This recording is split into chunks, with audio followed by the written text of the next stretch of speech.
네, 할렐루야.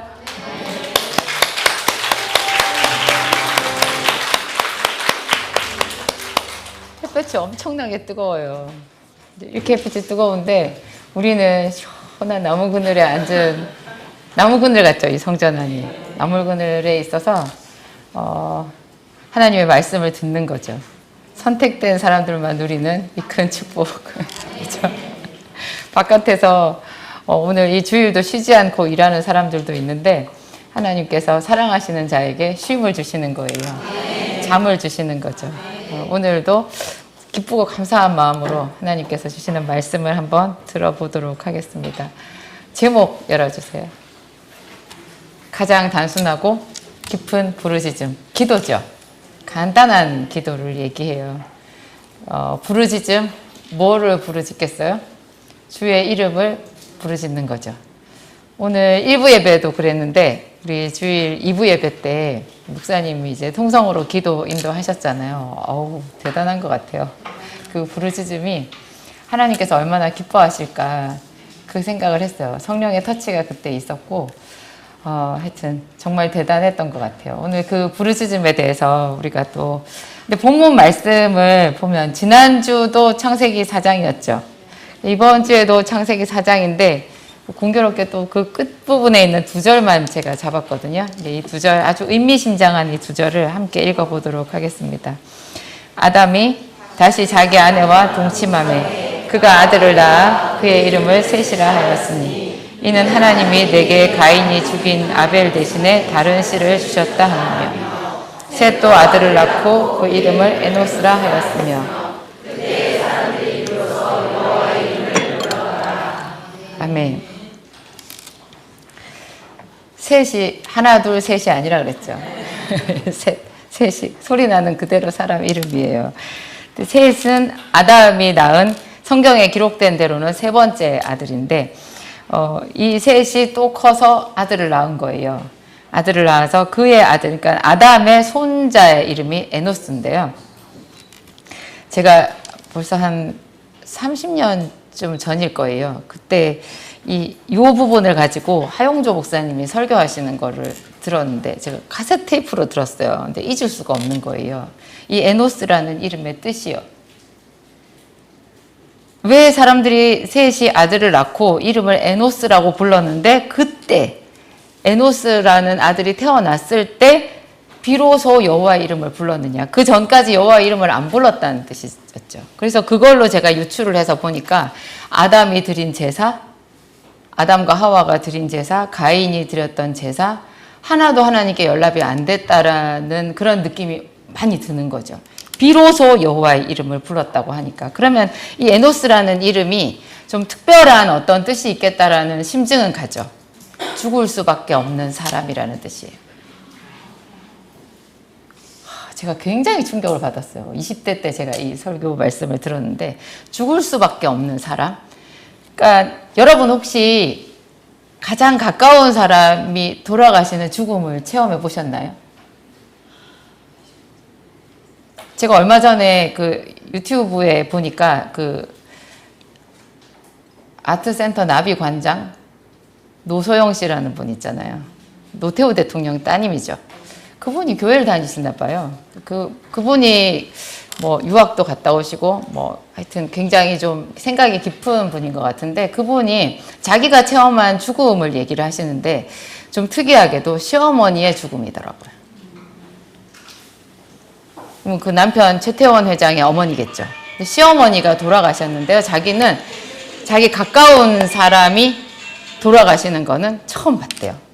근데 그 죽음이 자기에게 너무나 큰 충격이었다는 거예요. 그 바람에 이분이 정말 인생에 대해서 생각하고 고민하고 그래서 교회를 나가게 되셨더라고요. 죽음을 경험한다, 체험한다라는 거는 우리 신앙생활에 있어서도 굉장히 중요한 것 같아요. 근데 왜 이때 사람들이 죽을 수밖에 없는 사람이라는 것을 비로소 알게 되었을까요? 이게 요 뒤에 5장에 보면 족보가 나오거든요. 그러면 거기 보면 아담은요 130세에 셋을 낳았어요. 아담이 130세 때 셋을 낳았고요. 셋은 105세에 에노스를 낳았어요. 대충 봐도 한 300년 넘게 아담이 300살이 넘은 거잖아요. 그때쯤부터 사람들이 죽기 시작한 것 같아요. 아담, 하와, 가인, 아벨, 셋 요렇게밖에 없지 않았냐? 이 사람들은 어디서 왔냐? 이제 그런 질문을 하기도 하시는데요. 그건 놓친 거예요. 여기 보면 아담은 셋을 낳은 후에도 800년을 지내며 자녀들을 낳았으며, 성경은 특정 사람의 이름만 나와요. 굉장히 많은 자녀들을 낳은 거예요. 800년, 셋을 낳은 이후에만 800년이에요. 그 전에도 자식을 낳았다라는 얘기예요. 많은 사람이 있었어요. 우리 시골의 어머님, 아버님, 우리 목사님 어머님, 아버님이 8남매를 낳았는데요. 그 손자들이 결혼을 하잖아요. 손자들 결혼식에 가면은 직계만 나오세요 하는데 직계만 나오세요 하는데 벌써 반개, 다른 사람 반개 합친 것보다 더 많아. 그래서 직계도 조용히 몇 사람은 그냥 있어요. 우리 어머니는 800살까지 자녀를 낳지 않았거든요. 그랬는데도 이게 이렇게 많아요. 하여튼 이게 사람들이 굉장히 많은 자손을 낳았다는 뜻이고, 왜 그러냐면 가인이 최초로 사람을 죽였잖아요. 그 이후에는 사람을 죽이기가 쉬웠을까요? 어려웠을까요? 가인의 후손들은 다 범죄자의 자손들이에요. 가인이 회개를 했다 그랬어요? 안 했다 그랬어요? 가인은 겉으로 보면 하나님을 두려워하는 것 같지만 하나님을 하나도 두려워하지 않는 사람이에요. 다른 사람들이 자기를 죽일 거를 두려워한 사람이에요. 완전히 그냥 죄악 가운데 있잖아요. 그러니까 이제 그때로부터는 그냥 약육강식인 거죠. 막 사람들을 죽이는 거예요. 죽이는 일들이 비일비재하고 다쳤을 거예요. 실제로 가인의 후예 중에서 라멕이라는 사람이 있잖아요. 그 사람이 자기 아내 아다와 실라한테 뭐라 그래요? 가인이 받는 벌보다 자기는 77배를 더 받을 거라 그랬어요. 왜냐하면 자기 좀 기분 나쁘다고 사람 죽였대요. 그런 얘기를 그냥 영웅담 말하듯이 하는 거예요. 죽는다라는 것을 처음 경험을 하는 거예요. 이 사람들이. 죽음을 한 번도 경험해 보지 못한 아이가 자기 엄마가 죽었다고 하면 그걸 알겠어요? 다시 돌아오지 않는다라는 거, 이거 무덤에 들어가고 다시 엄마를 만날 수 없다라는 그 의미를 알지를 못할 거예요. 그런데 이 셋을 낳고 셋이 에노스를 낳았을 때쯤에 사람들이 그 죽음이라는 것을 자꾸자꾸 경험을 하게 된 거죠. 아담과 하와가 에덴 동산에서 범죄했을 때 하나님께서 너는 흙이니 흙으로 돌아가리라 이렇게 말했을 때만 해도 그 죽음이라는 것이 그렇게 확 와닿지 않았을 거예요. 무슨 말인지 알 수가 없잖아요. 그래도 정말로 사람들이 죽는 거예요. 그리고 어디로 갔는지 다시 그 사람을 볼 수가 없는 거예요. 아, 우리는 죽을 수밖에 없구나. 사람이 죽는구나. 끝이구나. 이 충격이 와닿았을 때 이 사람들이 얼마나 놀랬겠어요. 그 고통이. 그래가지고 아이의 이름을, 세상에 아이의 이름을, 죽을 수밖에 없는 사람, 이런 이름을 짓고서는 여호와의 이름을 불렀다라는 거예요. 죽음을 체험하고 그 죽음이 내 가까이에 있다, 어떤 절망이 가까이에 있다라는 것을 알았을 때 사람들이 하나님을 생각하게 되어 있어요. 정말 하나님을 생각해요. 그때 주의 이름을 불렀을 때 그것은 생명에 대한 부르짖음이었겠죠. 살려달라는 뜻이었겠죠. 그리고 자기들의 그 고통과 두려움과 그런 것을 다 하나님께 아뢰어드리는 절박한 부르짖음이었을 거예요. 이 부르짖음, 그때 사람들이 비로소 여호와의 이름을 불렀더라. 그때 사람들이 비로소 여호와의 이름을 불렀더라. 이것이 진정한 예배의 시작인 거예요. 예배는 이렇게 주의 이름을 간절하게 부르짖는 거예요. 주의 이름을 부르는 거예요. 그냥 피상적으로 찬양 나오니까 그 가사 생각하면서 그냥 이렇게 감상에 젖어서, 아니면 딴 생각하면서 노래 부르고 그냥 별 깊은 마음 없이 사도신경 암송하고 목사님 말씀 듣고 참 좋은 말씀이다 생각하고 나가는 순간 잊어버리는 그 예배는 하나님과 스파크가 일어날 수 있는 그런 예배가 아니라는 거예요. 정말 간절한 마음으로 하나님의 이름을 불러야 되는 거죠. 사람들이 죽을 수밖에 없다라는 생각을 했을 때 주의 이름을 부르는데요. 죽을 수밖에 없구나 하면서 주의 이름을 부른 또 다른 예들을 우리가 좀 성경에서 찾아서 보면은 좀 더 우리 마음속에 하나님에 대한 그 부르짖음이 생길 수 있어요. 기도를 할 때 그 주여 하고 부르는 그 소리가 깊이가 다를 수 있어요. 여러분들도 마음속에 한번 생각해 보세요. 성경에 이 많은 이 이야기들이 있잖아요. 이 이야기들 다 하나님께서 케이스 바이 케이스로 하나하나 일일이 있잖아요. 너는 어느 게 좋아? 어떤 이야기가 네 마음에 드니? 오늘 일용할 양식으로 너는 어떤 이야기를 묵상하겠어? 너는 누구처럼 기도하고 싶니? 누구의 하나님이 제일 좋으니? 하고 우리에게 박람회예요, 이거. 엑스포 박람회 아시죠? 예. 웨딩 박람회 가면은 뭐 웨딩에 대한 게 쫙 나오잖아요. 결혼을 하려고 별로 깊이 생각하지 않았던 두 남친 여친이 손잡고 웨딩 박람회에 갔다가 그 사람들의 사업적인 그 설득에 그냥 결혼을 하게 됐대요. 우리가 정말로 하나님의 이름을 부르는 것이 뭔지도 잘 몰라도요. 하나님께서 이게 박람회라니까요, 이 안에. 엄청나게 많은 사람들의 그 상황 따라 하나님, 어떻게 하나님의 이름을 불렀는지, 하나님이 그들에게 응답하셨는지 그런 생생한 이야기들이 있잖아요. 이 이야기 중에서 우리대로 고르라는 거예요. 한 가지 골라서 평생 그것만 하라고 말하지 않아요. 매일매일 바꿔도 돼요. 한 달 동안, 대체로 보면요, 한 달은 가는 것 같아요. 한 달 동안 한 가지 소재, 한 가지 어떤 한 사람의 이야기를 가지고 계속 묵상하면서 그걸 가지고 주의 이름을 부르는 거 참 유익하더라고요. 대체로 저는 한 달은 가는 것 같아요. 그 어떤 이야기 하나를 가지고. 죽을 수밖에 없는 사람이구나. 나 이러다 죽나 봐. 나 이러다 죽나 봐.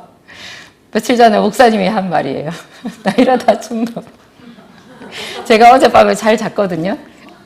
오늘 아침에 일어나서 아침 밥상이 굉장히 즐거웠어요. 간만에 제가 잘 잤거든요.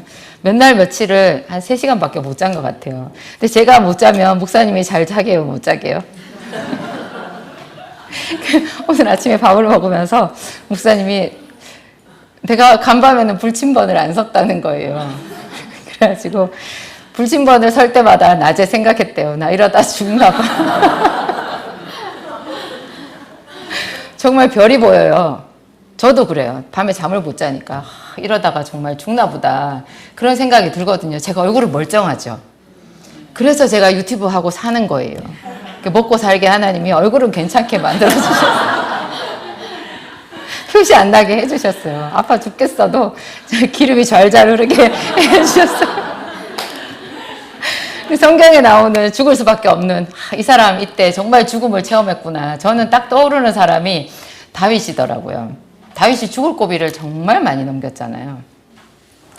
그 사울의 딸 미갈의 집에서 자기 아내 미갈이죠. 미갈의 집에 있는데 사울 왕이 군사들을 보내가지고 문을 지키고 있었거든요. 그때 다윗이 창문으로 도망을 갔어요. 얼마나 급박했을까요?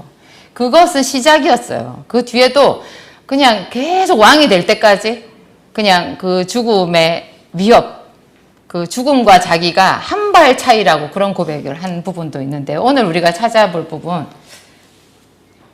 시편 142편 함께 읽겠습니다. 내가 소리내어 여호와께 부르짖으며 소리내어 여호와께 간구하는도다. 내가 내 원통함을 그의 앞에 토로하며 내 우환을 그의 앞에 진술하는도다. 저는 교회에서 여자들이 우는 것은 많이 봤어요. 울면서 통곡하면서 기도하면요. 저도 통곡하면서 기도를 많이 했는데 이 바닥에 아주 들어 누운 적도 여러 번 있었거든요. 아무도 없으면 제일 좋아요. 그럴 때는. 그런 적도 많이 있었는데 다른 여자분들이 집사님들이 막 그렇게 기도하는 거 보면 그렇게 제가 막 옆에서 하나님 저분의 기도를 들어주세요. 이렇게 되거든요. 근데 저는 남자가 저렇게 소리 내어 부르짖으며 눈물을 흘리면서 기도하는 거는 한 번도 못 본 것 같아요. 있겠죠, 어딘가에. 잘 없어요. 남자들이 어깨가 넓잖아요. 등발이 좋거든요, 다들. 그 등발 좋은 그 남자들이 정말 하나님 앞에 간구하는 그때 그 모습이 가장 멋진 남자의 모습이에요. 자기 힘으로 살면 그것은 죽을 수밖에 없는 사람이라는 인식이 없는 거거든요. 없는 건데 그 남자가 지금 다윗은 남자잖아요. 게다가 장군이에요. 거인 골리앗을 소년 시절에 쳐서 죽였던 용맹한 사람이에요. 그런데 그 사람이 저렇게 한 거예요. 내가 소리내어 여호와께 부르짖으며 소리내어 여호와께 간구하는도다. 이거 좀 남자들 소리 좀 지르면서 기도하세요. 정말 소리 지르면서 기도해야 돼요. 소리 안 지르는 사람 한 대씩 때려주기.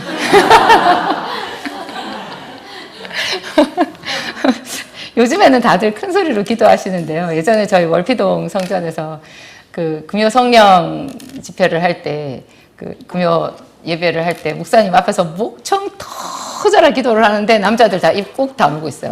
아무도 소리 내서 기도하지 않아요. 그때 소리 내서 기도하는 사람은 좀 천박해지나? 그 자기가 좀 이상한 느낌이 나는 걸까? 왜 남자들은 입을 열지 않는 것일까? 왜 남자들은 눈물이 나지 않는 것일까? 그의 아내는 와서 계속 통곡하며 기도하더니 왜 그의 남편은 교회도 안 나오고 기도도 안 하고 울지도 않는 것일까?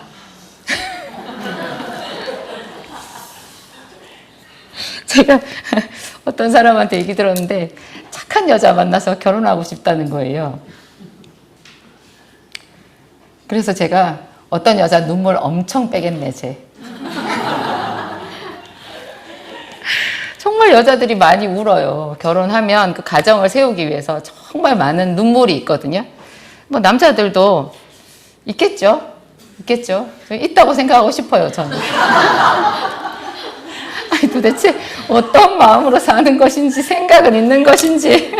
있겠죠. 예. 성경에는 그렇게 기도하는 남자들이 많아요. 근데 교회에서 정말 저는 안디옥의 부흥을 생각했을 때 그 남자들이 거룩한 손을 들고 부르짖으면서 기도하는 그날이 진짜로 안디옥의 부흥일 거라고 생각해요. 그래서 제가 시편 142편 이 부분 굉장히 좋아해요. 내가 소리내어 여호와께 부르짖으며 내 음성으로 여호와께 간구하는도다. 이런 사람이 왕이 되는 거예요. 정말 멋있는 남자가 기도하는 남자예요. 큰 소리로 기도해보세요. 저는 저희 남편 목사님이 여기서 기도할 때 여러분 모든 사람의 목소리보다 물론 마이크도 되셨지만 더 크죠. 제가 목소리 큰 남자 사랑해서 결혼했어요. 최고로 멋있더라고요. 정말 하나님 앞에 기도하는 그 모습이 제일 멋있고, 아니 왜 그렇게 일이 안 풀리는데 왜 교회에 나와서 부르짖지를 않냐고. 왜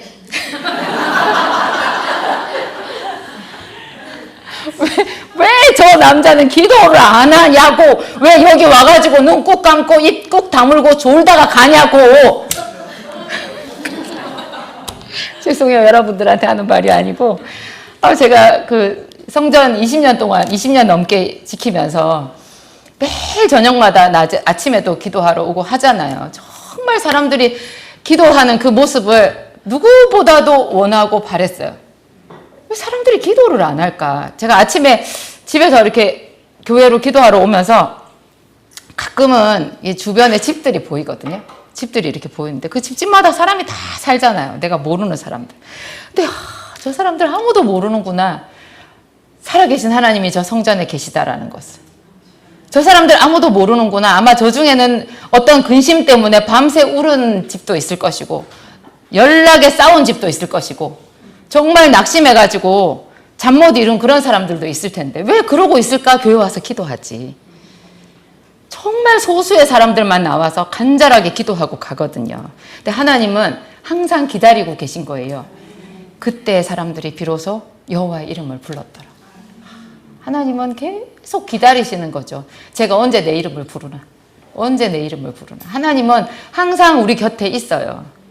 언제나 있는데 얘가 아무리 힘들어도 내 이름을 부르지 않는다는 거죠. 하나님의 이름을 부르지 않는다는 거죠.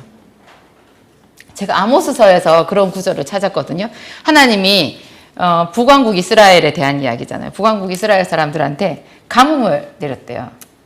그래가지고 성읍에 기근이 왔대요. 사람들이 먹을 게 없대요. 그래가지고 비틀비틀 하면서 옆에 다른 성읍에 가서 먹을 게 있나 찾으러 갔는데 거기서도 아무것도 못 얻고 쓰러졌대요. 근데 그 다음 말이 무슨 말인지 아세요? 그래도 그들이 내 이름을 부르지 아니하였느니라. 그래가지고 외국의 군사를 또 불러서 한번 쳤대요.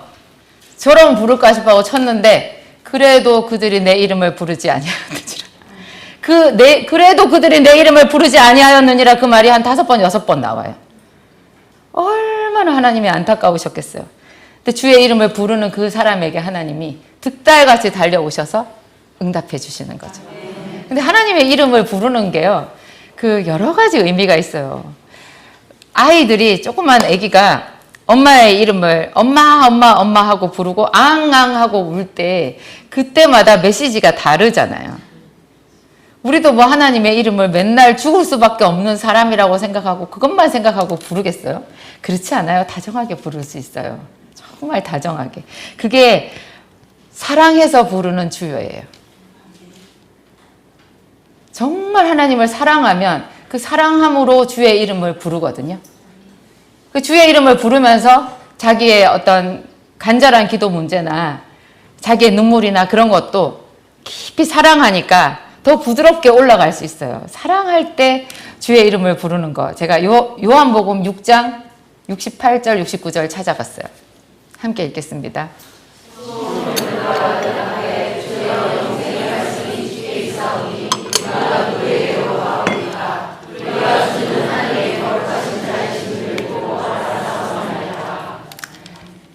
요한복음 6장, 6장이 오병이어에 대한 이야기거든요. 요한복음은 한 장에 사건이 하나나 두 개밖에 안 나와요. 근데 저 6장이 우리가 잘 아는 오병이어의 기적 이야기예요. 근데 그거 보리떡 5개와 물고기 2마리를 가지고 5천 명이 넘는 사람들이 먹고, 그 이야기는 간단하게 끝나고요. 요한복음은 특이하게 그 후일담이 굉장히 길게 나와 있어요. 다른 성경하고 차별이 되죠. 굉장히 길게 나와 있는데, 그때 예수님께서 그 사람들에게 내가 곧 하늘에서 내려온 떡이다, 그 얘기를 했거든요. 그 사람들이 오병이어의 떡을 먹고 난 뒤에 막 우와, 먹는 문제를 해결해 주셨잖아요. 그래서 막 예수님께 막 사람들이 쫓아왔어요. 바다를 건너가지고 찾아왔어요. 그래가지고 예수님께 말을 했더니 예수님께서 하나도 안 좋아하시고 반가워하지 않아요. 그러면서 썩는 양식을 위하여 일하지 말고 영생하도록 있는 양식을 위하여 일하라. 이 양식은 인자가 너희에게 주리니 인자는 하나님 아버지의 인치신 자니라. 너희가 지금 조금 전에 먹은 떡, 그거 갖고 굉장히 감동을 받은 모양인데 그 떡보다 더 좋은 떡이 있어. 하늘에서 내려온 떡을 먹어야 사람이 영원히 살아. 그러면 너희들이 정말 행복해질 수 있어. 내가 바로 그 떡이야. 그렇게 얘기했거든요. 그랬더니 사람들이 예수님 말을 싫어해요. 네가 떡이라고? 떡 아닌 것 같은데? 뭔 말이야 그것이? 그래가지고 예수님과 그 사람들 사이에 완전히 이제 어긋난 거죠. 서로 전혀 소통이 안 되는 거죠. 그래가지고 굉장히 긴 이야기를 주고받았는데 그 끝 무렵에 보면 사람들이 다 떠나요. 다 떠나요. 예수님 오병이어의 떡을 먹고 예수님의 긴 가르침을 받은 다음에 다 떠나버린 거예요. 그때 예수님께서 그 12제자한테 너희도 가려느냐? 이렇게 물었어요. 얼마나 허탈하셨겠어요. 너희도 가려느냐? 이랬을 때 좀 전에 우리가 읽은 그 말씀을 베드로가 했어요. 주여, 영생의 말씀이 주께 있사오니 우리가 누구에게로 가오리이까? 우리가 주는 하나님의 거룩하신 자이신 줄 믿고 알았사옵나이다. 이 말을 자세히 보면요, 베드로도 예수님의 말을 이해를 못한 거예요. 예수님, 당신이 하나님이 주신 살아있는 떡이군요. 이렇게 하지 않았어요. 지도 무슨 말인지 모르겠는 거예요. 알 수가 없어, 그 말을. 어쩌라는 얘기인지 모르겠어요. 그랬는데 오늘 하나님의 살아있는 떡이다, 내 살은 참된 양식이요 내 피는 참된 음료다, 이 말은 하나도 못 알아듣겠지만 어쨌든 예수님께서 영생의 말씀을 주시는 분이라는 거, 하나님의 말씀을, 분명히 저분의 입에서 나오는 말씀은 하나님의 말씀이라는 것을 알았다는 거예요. 그래서 떡을 더 이상 주시지 않더라도, 내가 예수님하고 같이 있지만 계속 가난하게 되더라도 내가 그 영생의 말씀을 버리고 어디로 가겠습니까? 주는 하나님의 거룩하신 분이지 않습니까? 이렇게 말한 거예요. 이해되시죠? 그러니까 저것은 사랑이에요. 베드로가 사랑이에요. 내가 주를 사랑하는 줄 주께서 아시나이다 했잖아요. 저 말이 사랑인 거예요. 하나도 그 예수님이 하는 말을 못 알아듣지만 지금 현재 말씀하시는 거, 자기가 하늘에서 내려온 떡이다, 내 살은 참된 양식이다, 내 피는 참된 음료다, 그런 말을 못 알아듣겠지만 예수님을 사랑하는 거예요. 이 사랑에 어떤 끌림이 있으면 이게 또 굉장히 좋죠. 굉장히 좋아요. 이 사랑이 있어야 우리는 오래 갈 수 있어요.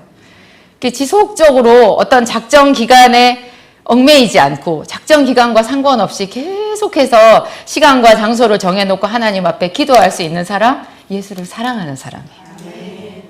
예수를 사랑하는 사람. 여러분 사랑하시죠?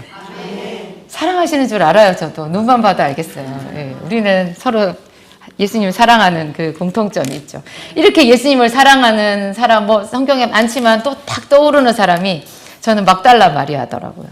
막달라 마리아의 이야기 요한복음 20장 1절 2절 함께 읽겠습니다. 첫날 일찍이 아직 어두울 때 막달라 마리아가 무덤에서 와서 돌이 무덤에서 옮겨진 것을 보고 시몬 베드로 예수께서 사랑하시던 그 다른 제자에게 달려가서 말하되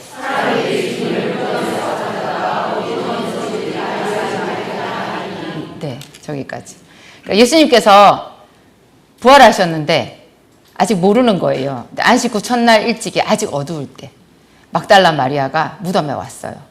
그래서 돌이 옮겨져서 무덤이 열린 것을 보고 제자들에게 달려가서 말을 했어요. 근데 제자들은 별로 감동이 없어요. 다시 그 뒷부분 있죠? 요한복음 10장 다시 읽겠습니다. 마리아는 무덤 밖에 서서 울고 있더니 울면서 구부려 무덤 안을 들여다보니 흰옷 입은 두 천사가 예수의 시체에 누웠던 곳에 하나는 머리편에 하나는 발편에 앉았더라.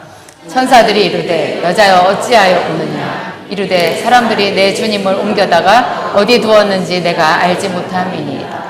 이 말을 하고 뒤로 돌이켜 예수께서 서 계신 것을 보았으나 예수이신 줄은 알지 못하다.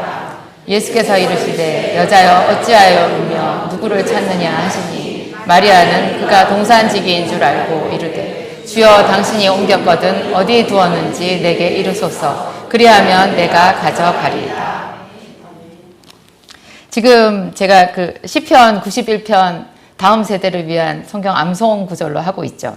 그 시편 91편 제일 뒷부분에 기도하면서 인용하면 너무너무 좋은 구절을 제가 얼마 전에 소개를 해드렸어요. 그가 내 이름을 안즉 내가 그를 건지리라. 그가 나를 사랑한즉 내가 그를 건지리라. 그가 내 이름을 안즉 내가 그를 높이리라. 그가 내게 간구하리니 내가 응답하리라. 와, 벌써 외우고 계신가 보다. 세상에. 계신가 보다. 거기 보면 그가 나를 사랑한즉 내가 그를 높이리라 이렇게 있잖아요. 그가 내 이름을 안즉 그가 나를 사랑한즉 그가 나를 사랑한즉 내 이름을 안즉. 근데 내 이름을 많이 알아야 더 많이 사랑할 수 있어요. 예수 그리스도를 깊이 알아야 사랑할 수 있어요. 이 막달라 마리아 말고 나사로의 누이 마리아가 있었죠. 나사로의 누이 마리아는 예수님께 향유 옥합을 깨뜨려서 드린 여자잖아요. 근데 그 향유 옥합을 깨뜨려 드렸다라는 뜻이 예수님을 사랑하는 거죠. 그의 사랑함이 많음이니라. 그의 사랑함이 많음이니라. 너무 사랑해서 옥합을 깨뜨려서 드렸어요. 근데 이 여자가 왜 그렇게 예수님을 사랑할 수 있었느냐? 그 나사로의 누이 마리아는 예수님께서 말씀을 전할 때 그 발치에 앉아가지고 예수님 말씀을 열심히 들었던 여자예요. 말씀을 많이 듣고 그 말씀을 깊이 묵상하고 그 말씀을 깨달아 아는 사람이 예수를 사랑해요. 그러면 다른 것 아무것도 없어도 그 예수님 앞에 늘 나올 수 있는 거예요. 사랑해요. 그래서 때로는 우리가 예수님께서 내게 행하신 일, 나에게 행하신 모든 일이 하나님이 나에게 행하신 거잖아요. 예수를 믿기 전에 이루어진 일이라고 해도 그것은 어쨌든 하나님의 통치 아래서 일어났던 일이거든요. 근데 그 일이 하나님 왜 나한테 그렇게 하셨어요? 왜 나한테 그렇게 하셨어요? 이해할 수 없어도, 다 이해할 수 없어도 우리가 그분을 사랑함으로 견디고 계속해서 기도하고 그분의 이름을 부를 수 있는 거거든요. 이런 그 사랑함이, 깊은 사랑함이 그 자체가 그분을 향한 부르짖음이 되는 거예요.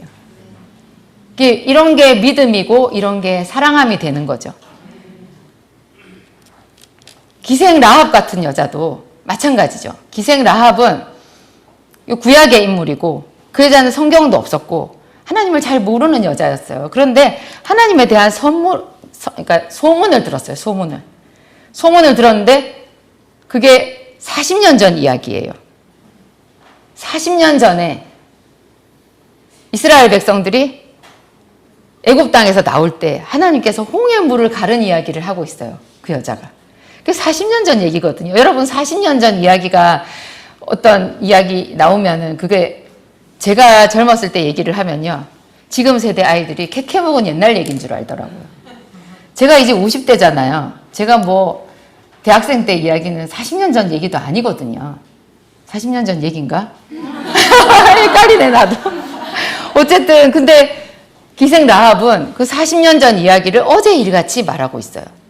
그리고 불과 한 뭐 1, 2년 전이었을래나 그 아모리 왕의 두 왕, 바산 왕, 옥, 그 왕들 있잖아요. 두 왕을 죽인 그 이야기를 하고 있거든요. 그 왕들의 이야기를 왜 하느냐? 여리고성 사람들도 잘 알고 있는 거예요. 그 두 왕이 얼마나 막강한 왕인지. 그 두 왕이 여리고성 사람들도 그 사람들이 두려워서 그렇게 성을 견고하게 쌓은 거 아니었을까요? 절대로 쳐들어오지 못하게 난공불락의 성을 만든 거. 그 왕들이 무서워서 아마 그렇게 성을 쌓았을 거예요. 그런데 이 이스라엘의 하나님이 그 두 왕을 완전히 물리쳐버린 거예요. 그러니까 이것은 너무나 큰 충격이었고, 그런 그 하나님의 그 놀라운 그런 능력이잖아요. 그런 능력을 봤을 때 그분은 상천하지의 하나님이다. 위로 하늘과 아래 땅으로 온 천지 가운데 유일하신 가장 강하신 하나님이다. 그 하나님에 대한 어떤 존경심, 두려움. 그래서 자기는 작정한 거잖아요. 내가 목숨을 걸고서라도 기왕에 여기에 있어도 죽는 거고, 그 하나님 앞에 자기들 성이 심판을 받아서 이제 멸망이 확실히 예정된 거잖아요. 이거를 할 바에야 차라리 내가 그쪽에 붙어가지고 그 하나님께 구원의 손을 한번 내밀어 보리라 하고서는 그 여자가 주의 이름을 부른 거거든요. 그 여자가 주의 이름을 부른 것은 정탐꾼들을 숨겨준 거예요. 그리고 그 정탐꾼들에게 당신들의 하나님 여호와가 어떤 분인지를 자기 입으로 말을 해서 정탐꾼들의 마음에 큰 감동을 준 거죠. 그녀의 신앙 고백으로 자기 식구들만 살린 게 아니라 이스라엘 전 진영이 죽지 않고 살 수 있게 해줬어요. 그 이스라엘 전 진영의 사람들은 과거 40년 전에 10명의 정탐꾼들의 부정한 그 부적절한 그 보고 때문에 다 죽은 사람들의 후손이잖아요. 그러니까 이 사람들도 사실은 굉장히 마음이 약해요. 아마 이번에 새롭게 또 새로운 스타일의 정탐꾼 10명이 또 나타나가지고 그 땅은 거민을 삼키는 땅이라 그들은 안악 자손이고 우리는 그들 앞에 메뚜기라 하면 또 죽을지 몰라요. 그런 사람들이었는데 정말 하나님의 은혜로 기생 라합을 만난 거죠. 그래서 기생 라합이 세상에 너희의 하나님은 상천하지의 하나님이라 이렇게 말했을 때 다 같이 하나님의 영광을 바라보고 찬양하고 그래가지고 여리고성의 그 큰 기적을 경험하는 일이 생긴 거잖아요. 그래서 이 기생 라합은 그런 식으로 하나님의 이름을 불렀어요. 그 여자가 아는 하나님은 전능한 하나님, 심판하시는 하나님, 그리고 자기 백성을 위해서 무슨 일이든지 행하실 수 있는 그런 마징가 제트보다 더 대단한. 그러면 지구는 누가 지구를 구하지? 그랬는데 누가 나를 구하지? 아, 우리 하나님이 계시다. 그렇게 된 거죠. 근데 이 막달라 마리아는 그런 어떤 그런 라합이 아는 하나님과는 다른 하나님. 왜냐하면 지금 막달라 마리아는 예수님의 부활을 몰라요. 그 예수님은 무력하게 십자가에서 돌아가신 분이에요. 자기가 가서 그분의 시신을 수습을 해줘야 되는 거예요. 근데 이것이 정말 깊은 사랑이라는 거죠. 우리 중에 많이 그렇잖아요. 저도 20년 동안 목사님이랑 같이 목회하면서 기도하다가 응답 안 돼가지고 떠난 사람 많이 봤거든요. 그러니까 그 사람은 도식을 하자면 어떤 식이냐. 시소에다가 자기 기도의 문제와 하나님을 같이 양팔저울에다가 딱 올린 거예요. 그런데 자기 기도의 문제가 훨씬 중요한 거죠. 이제 자기 기도를 안 들어주시는 하나님은 그렇죠. 능력이 없든지 사랑이 없든지 내가 섬길 만한 이유가 없는 필요 없는 하나님이 된 거예요. 이렇게 생각해 보면 여러분 우리 그거 너무 우스운 얘기 아니에요? 내 기도의 무게와 하나님의 무게를 달았을 때 하나님도 우리를 저울에 달아본다 그랬어요. 근데 사람들도 항상 하나님을 저울에 달아보는 거예요. 내가 30일 기도했는데 하나님이 응답해주나 안 응답해주나. 내가 금식을 했는데 응답해주나 안 응답해주나. 이걸 이제 항상 저울질을 하는 거죠. 근데 이런 그 저울질에서 자유해질 수 있는 것, 정말 하나님을 깊이 알아야 되고 그분을 정말 깊이 사랑할 수 있어야 돼요. 그런 제일 좋은 표본이 이 막달라 마리아라는 거예요. 이 여자는 그냥 절대적으로 예수님을 사랑했어요.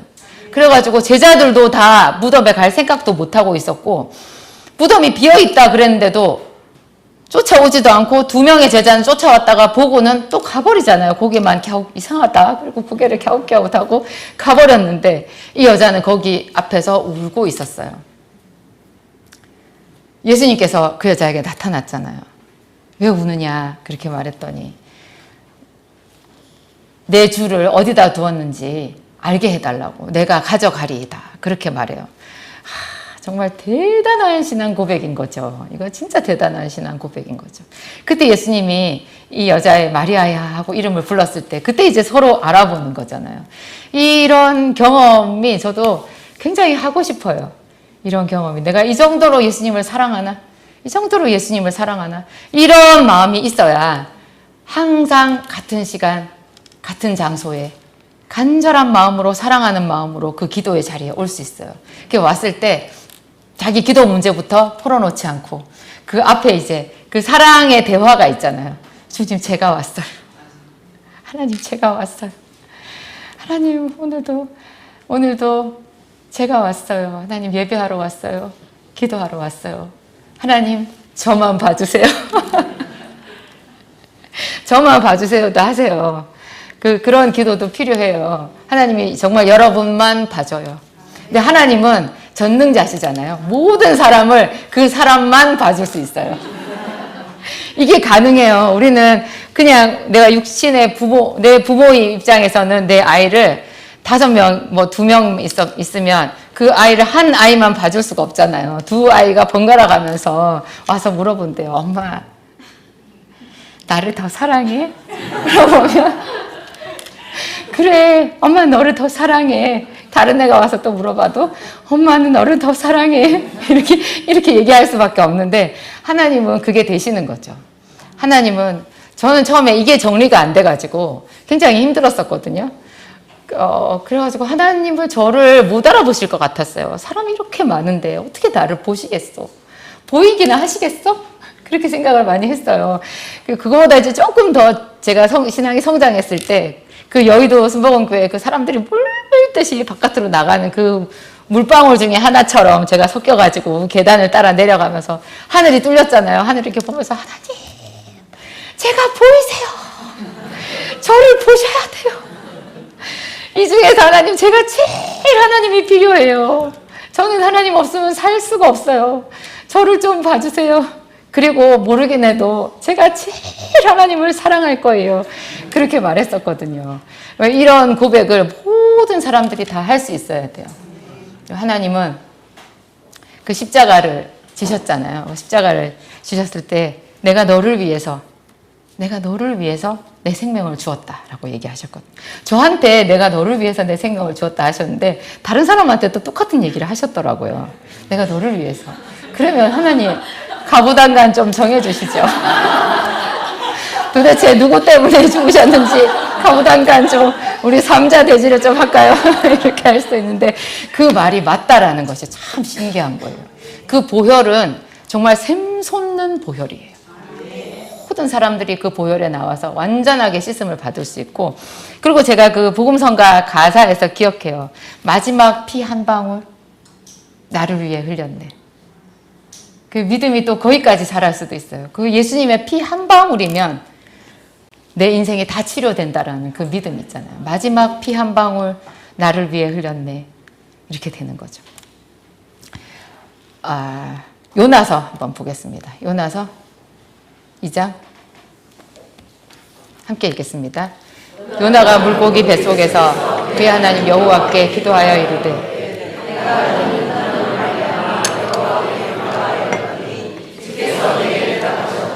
내가 수올의 뱃속에서 부르짖었더니 주께서 내 음성을 들으셨나이다.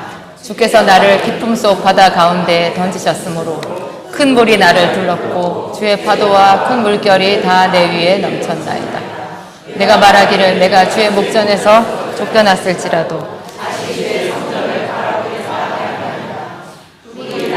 영혼까지 둘러싸우며 기품이 나를 애워싸고 바다풀이 내 머리를 감쌌나이다.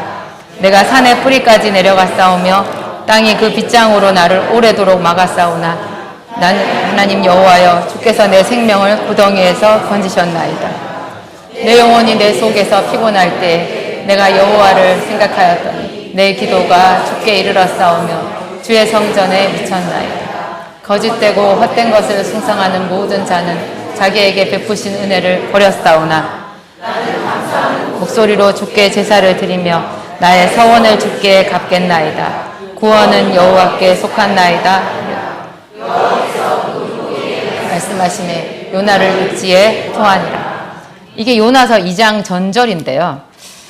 저는 요나서를 아주 많이 좋아해요. 그리고 특별히 2장의 전체로 나와 있는 요나의 기도가 굉장히 이게 영감이 깊어요. 너무너무 아름답고 그 신앙의 깊이가 본받고 싶어요. 정말 많이 깊은데요. 우리는 보통 요나를 앞에 무슨 말을 붙여서 요나를 불러요? 불순종한 요나 이래가지고 요나를 던져버려요. 그 뱃사람들만 요나를 바다에 던진 게 아니에요.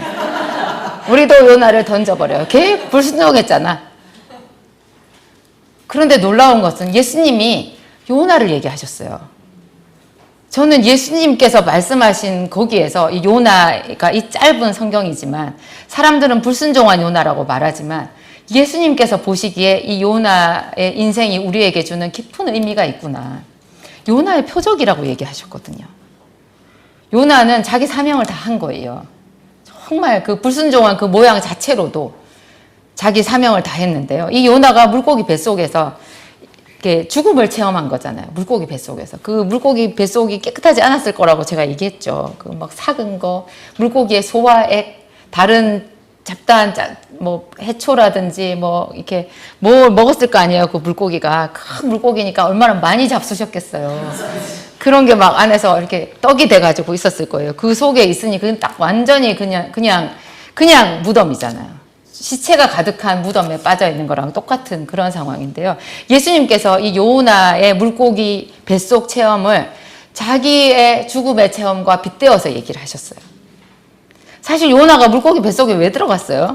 뭐 무슨 그 나라와 그 일을 위해 가지고 무슨 핍박을 받아서 그래서 들어갔나요? 우리가 말했던 대로 요나는 불순종해 가지고 그래서 물고기 뱃속에 들어간 거예요. 얘는 벌을 받아도 싸요. 그렇게 할 수 있잖아요, 우리가. 그렇게 말을 할 수 있는데 예수님께서 이 사람을 그렇게 귀하게 보시는 거예요. 그의 요나의 고난 이것이 예수님의 고난이라는 거예요. 그래서 제가 우리가 우리 죄 때문에 어떤 어려움에 처하고 다 망하게 되고 죽음을 체험하게 된다고 하더라도 그곳에서 요나가 이 2장에서 기도하고 있는 것처럼 기도하면 그것이 예수님의 고난처럼 승격되는 거예요. 이게 하나님이 얼마나 우리를 소중히 여겨주는지 그게 좀 느낌이 오죠. 아니 지 죄 때문인데 방탕해서 그랬는데 벌을 받아도 싸지 이렇게 돼야 되잖아요. 그거는 탕자 비유에서도 나오죠. 큰아들이 뭐라 그랬어요? 아버지의 가산을 다 먹어버렸는데 아버지께서 송아지를 잡으셨다고 굉장히 싫어하잖아요. 우리가 요나를 던져버리는 마음이 그 큰아들의 마음인 거예요. 그런 마음 아니고요. 정말 이 요나가 당하는 이 고통 속에서 요나가 하나님께 부르짖고 기도한 것이 있기 때문에 이것은 예수 그리스도의 생애를 옮겨놓은 거라는 거죠.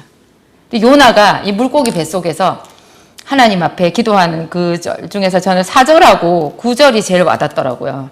이 4절에 보면 내가 주의 목전에서 쫓겨났을지라도 다시 주의 성전을 바라보겠다 하였나이다. 주의 전에서 쫓겨난 자가 주의 이름을 부르는 거예요. 이게 딱 떠오르는 사람 있죠. 수로보니게 여자. 예수님이 말로 그냥 밟아버렸어요. 자녀의 떡을 취하여 개들에게 던짐이 마땅치 않다. 이거 밟아버린 거 아니에요? 누구한테 이렇게 말하면 네가 나를 뭘로 보고 하면서 멱살 잡고 싸움 날 거예요. 그런데 그 여자는 주여 올소이다마는 개들도 주인의 상에서 떨어지는 부스러기를 먹나이다. 그렇게 말했어요. 그게 목전에서 쫓겨난 자가 다시 주의 이름을 부르는 그 주옥 같은 기도문이거든요. 올소이다마는 제가 이렇게 내 고난에 있는 거 하나님 제 죄 때문에 온전히 제 죄 때문에 이래요. 하나님께서 행하신 일은 다 옳아요. 다윗도 그랬죠. 자기가 밧세바랑 동침하고 그것을 선지자 나단이 찾아왔을 때 나중에 회개하잖아요. 회개하고 주께서 말씀하실 때 의로우시다 하고 판단하실 때 순전하시다 하리이다. 제가 그런 죄인입니다. 이렇게 말했어요. 여기 요나가 내가 주의 목전에서 쫓겨났을지라도 다시 주의 성전을 바라보겠다 하였나이다. 자기 죄가 생각난 사람이 그 죄악 가운데에서 주의 이름을 부를 때 갖는 그런 마음 자세인 거죠. 하나님은 너희 죄가 주홍 같을지라도 흰눈같이 희어지리라 양털같이 희어지리라. 이게 주홍 같은 죄를 발견하는 순간 이 놀라운 하나님의 사랑을 깨달아 알게 돼요. 눈물 없이는 부를 수 없는 주의 이름을 그때 부르게 되죠. 그때 정말 가장 겸손한 자가 돼요. 평소에는 이 교회에서 죄 많은 어떤 사람을 보면 아이고 저 사람 저 맨날 저렇게 살고 저 똑바로 살지도 못하고 이렇게 마음속에 생각할 수 있거든요. 근데 자기가 하나님 앞에서 그렇게 크게 한번 회개를 하고 나면 세상에 다른 사람 얘기할 게 못 돼요. 아무 얘기도 할 수가 없어요. 내가 죄인 중에 괴순이라 이렇게 되죠. 마지막에 보면 나는 감사하는 목소리로 주께 제사를 드리며 나의 서원을 주께 갚겠나이다. 구원은 여호와께 속하였나이다. 이 짧은 한 구절 있죠. 구원은 여호와께 속하였나이다. 여러분 이 구원은 여호와께 속하였나이다. 이거 못 외울 사람 아무도 없죠. 이걸 하루 종일 해보세요. 구원은 예수의 이름에 있나이다. 구원은 우리 하나님께 있나이다. 구원은 우리 주 예수 그리스도께 있나이다. 구원은 여호와께 있나이다. 나는 감사하는 목소리로 주님께 제사를 드리겠습니다. 내 서원을 주님께 갚겠습니다. 하나님 저를 불쌍히 여겨 주옵소서. 이걸 하루 종일 말하는 거예요. 그게 그 깊은 기도로 나아가는 그 평소의 생활 태도인 거죠. 요나가 모든 사람들이 이때까지 얼마나 많은 사람들이 뭐 아브라함을 믿음의 조상이라고 말하는 그 사람들 그 얼마나 많은 그 말만큼이나 불순종한 요나, 불순종한 요나, 나쁜 요나, 불순종한 요나, 불순종한 요나 그렇게 말을 했을 거거든요. 그 요나가 그런 욕을 다 먹은 거예요. 그런데 그 요나가 이 물고기 뱃속에서 이런 기도를 했다라는 거. 이 기도는 하나님이 흠양하신 거고 예수님께서 그의 기도를 아시고 예수님 자신이 모든 죄인을 위해서 죄도 없이 당하신 그 고난을 요나의 표적이라고 이렇게 말씀하셨잖아요.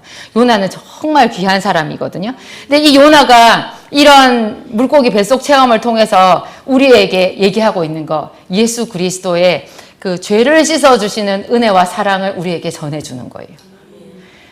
예수님께서 이렇게 말했어요. 내가 너를 씻어주지 아니하면 그렇죠.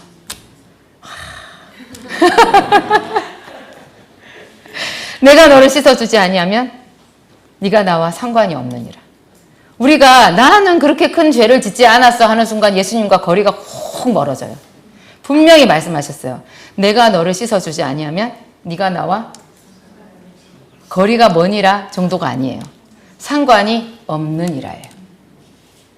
예수님은 죄인을 부르러 오셨거든요.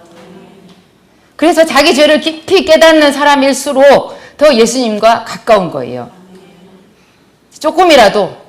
근데 이 장면은 지금 베드로가 발을 씻어주려고 하니까 주여 내 발을 절대로 씻어주실 수 없나이다. 그래 좀 베드로의 말이 이해가 돼요. 어떻게 주님께 발을 내놓겠어요. 발을 내놓겠어요. 근데 이제 예수님께서 이 중요한 말씀을 하셨죠. 그러니까 베드로도 정말 말을 잘한 거예요. 그 말 안 했으면 우리가 이거 몰랐을 거 아니에요. 그 말을 하는 바람에 예수님께서 이 얘기를 해주셨죠. 내가 너를 씻어주지 아니하면, 네 발을 씻기지 아니하면. 그러니까 내 발이 더럽다, 내 발을 씻어주신 예수님 정도라도 그 예수님의 은혜를 깨달아 알아야 그분과 나 사이에 관계가 만들어지는 거예요. 더 깊이 하나님 앞에 죄가 있다라는 걸 깨달아 아는 사람은 예수님과 더욱더 친밀하게 되는 거죠. 그의 사랑함이 많음이니라. 사랑함이 많음이니라. 그가 죄가 많아서 더 많이 사랑하면 그게 더 많이 하나님께 영광을 돌리는 게 된다 그랬죠. 이런 마음이, 이런 우리의 마음이 주를 부르는 그 부르짖음이 되는 거예요. 이게 예수님께서 내 발을 씻어주신, 예수님께서 정말 나를 구덩이에서 건져주신 그런 체험이 여러분들 모두에게 다 있으실 거예요. 성경에 나오는 이런 여러 가지 이야기들을 이렇게 생각하시면서 다 각자 자기에게 맞는 주의 이름을 오늘 마음껏, 오늘 좀 남자분들 기도하시겠죠. 이렇게 말했는데도, 아니 여기 계신 분들은 다 기도하시는 분들만 있네 이미. 저 바깥에 계신 분 함께 기도하겠습니다. 그때 사람들이 비로소 여호와의 이름을 불렀더라. 하나님, 우리가 주의 이름을 부르는 것을 얼마나 기쁘게 여기시는지요. 우리의 입에서 주의 이름을 부르는 그 소리를 기다리셨는지요. 하나님, 우리 아버지, 우리의 죄를 사하여 주옵소서. 주를 알지 못하는 이 깊은 어둠을 치료하시고, 하나님, 우리 힘으로 살아가려고 애썼던 것 다 용서하시고 씻어 주시옵소서. 하나님의 말씀을 우리에게 가르쳐 주사 그 지혜의 마음을 얻게 하여 주옵소서. 주께서 원수의 목전에서 우리에게 상을 베풀어 주시고 기름을 우리의 머리에 바르신다는 것 다시 감사하며 찬양합니다. 우리의 죄가 주홍 같을지라도 양털같이 희게 해주시는 하나님, 막달라 마리아같이 그렇게 주님을 사랑하기를 작정합니다. 하나님, 더 많이 주님의 말씀을 듣고 그 말씀을 암송하며 주님 앞에 가까이 나아가겠습니다. 성령께서 오시면 예수 그리스도를 알게 해주신다 하셨습니다. 우리가 이미 알고 있는 예수님보다, 이미 체험하고 있는 십자가보다 더 차원 높은, 더 차원 깊은 은혜를 경험하기를 간절히 소원합니다. 성령 하나님, 오늘 오셔서 우리의 부르짖음에 응답하시고 우리에게 하늘 문을 열어 주시옵소서. 예수님 이름으로 기도합니다. 아멘. 기도하시겠습니다.